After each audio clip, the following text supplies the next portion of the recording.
ఇద్దరికి వినిపించిన, మా రవినాయక్ కూడా వినిపించి ఇది ఏం మాట్లాడలేదు దీని మీద, నేను ఎట్లా అనిపిస్తుంది అని అడిగిన. ఇలా నీకు అర్థం కాదే ఉంది సార్, దీంట్లో మా ఊర్లే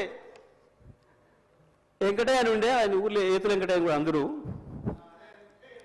ఆయన కథ ఉంది ఇలా అన్నారు. ఏం కథ అని అడిగిన. ఏ లేదయ్యా, ఒకరోజు పొద్దున్నే ఆయన భార్య సర్పంచ్ కాడికి వచ్చింది, ఆయన భార్య సర్పంచ్ కాడికి వచ్చి కంప్లైంట్ చేసింది, మా వెంకటయ్య నన్ను కొట్టిండు, జర పిలిపించి మాట్లాడమని చెప్తే ఆయన పిలిపించిండు పెద్ద మనిషి. ఎందుకు కొట్టి ఏం సంగతి అని అడిగితే, నేను మా అమ్మగారింటికి నువ్వు పాలు వేయద్దుమని అన్నాడు, నేను పోస్తా అన్నా, నువ్వు పాలు వేస్తే ఊరుకోను అన్నాడు, నేను పోసి తీరుతానంటే నన్ను కొట్టిండు. పాలెక్కడి, నీకు బర్రె లేదా పాలెక్కడి అని చెప్పి ఆయన పెద్ద మనిషి అడిగింది అధ్యక్ష. అడిగితే నాకు 4 బర్రెలు ఉన్నాయి అన్నాడు అధ్యక్ష. ఈ 4 బర్రెలు ఎక్కడిదా, నీకు ఒకటి కూడా లేకపోయా, మా ఊరందరం చూస్తుంది 50 మంది ఉన్నాం, అందరూ కలిసి నీకు బర్రెలు లేదా ఎక్కడిదా అంటే, అధ్యక్ష పోయిన బర్రె దొరికితే, సచ్చింది బతికితే, పోయింది దొరికితే, మా అత్తగారు ఒకటి పెడితే నేను ఒకటి కొంటే నాకు 4 బర్రెలు ఉంటాయి, నాకెందుకు 4 బర్రెలు అన్నాడు. ఇది కూడా అట్లనే ఉంది అధ్యక్ష ఈ గవర్నర్ గారి ప్రసంగము. అంతకు మించి ఒక అక్షరం కూడా తేడా లేదు. ఎక్కడ ఇచ్చారు అధ్యక్ష? రైతులకు రుణమాఫీ చేసినారు, రైతు భరోసా ఇచ్చినారు, 12,000 రూపాయలు నా ఈడిఎస్ కార్మికులకు ఇచ్చినారు, 12,000 రూపాయలు నా ఆటో కార్మిక సోదరులకు ఇచ్చినారు, 2,500 రూపాయలు మా మహాలక్ష్మి అక్క చెల్లెలకు ఇచ్చినారు, రైతులకు బోనస్ ఇచ్చినారు, తోం బంగారం ఇచ్చినారు.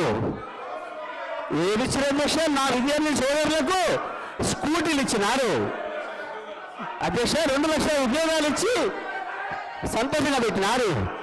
ఎక్కడిచ్చిన అధ్యక్ష? ఎక్కడిచ్చి అధ్యక్ష? అధ్యక్ష పచ్చ కామర్ల వారికి దేశమంతా పచ్చగా అన్నట్టు ఇన్ని సంక్షేమ కార్యక్రమాలు అమలవుతుంటే గవర్నర్ గారి ప్రసంగంలో అన్ని అచ్చు గుద్దినట్టు చెబితే వాళ్ళకి అర్థం కాకపోతే ఎట్లా అధ్యక్ష?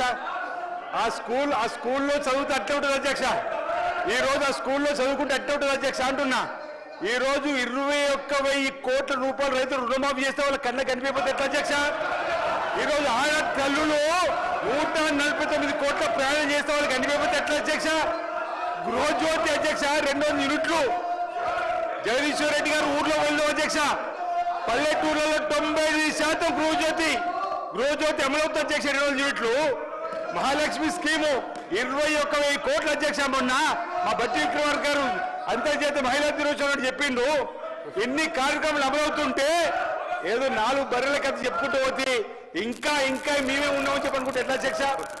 ఈరోజు వాళ్ళు ఊహాలోకంలో ఉన్నారు అధ్యక్ష. ఇంకా వాళ్ళు ఊహాలోకంలో ఉన్నది, ఇంతకు చెప్పినట్టుగా ఊహాలోకంలో ఉన్న అధ్యక్ష. ఈ రోజు ఈ 15 మాసాల్లో ఈ ప్రభుత్వం అనేక చక్కటి సంక్షేమ కార్యక్రమాలను అమలు చేస్తున్నాం, ముందుకు పోతున్నాం. అదే గవర్నర్ గారి ప్రసంగంలో ఉంది అధ్యక్ష. గవర్నర్ గారికి గౌరవీయం చెప్పని కోరుతున్నాం అధ్యక్ష. ఈ సందర్భంగా